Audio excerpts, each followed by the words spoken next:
مدينة طوسخورماتو هي مدينة تسكنها مكونات معروفة. شاری دووسخورماتو بریتیە لە شاری پێکاتەکان. لەگەڵەوەشدا ئەو شارە بە چەندین قۆناغی جیاجێدا ڕۆیشتووە. لە ڕابردووەوە تاوەکو ئێستا ئێمە دەمانەوێت لە شاری دووسخورماتۆوە پەیامی ئاشتی و برایەتی بنێرین بۆ هەموو پێکاتەکان، بە تایبەتی برایانی تورکمان. لەگەڵ ئەوەشدا ئێمە قوربانی و هەوڵەکانی ئەو پێکاتەیە لەبیر ناکەین.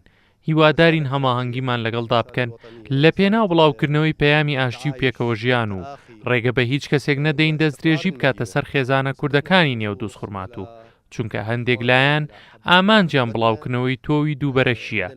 لە هەمان کاتیشدا دەبێت کار بکەین بۆ گەڕانەوەی ئەو هاوڵاتیانەی کە هەڵهاتوون و دڵنیاشم کە پێکاتەی تورکمانەکانی نێو دووسخورماتو هەمیشە کەسانێکی لێبوردن و هەوڵ دەدەن لە پێناو گەڕاندنەوەی ئاسایش و ئارامی.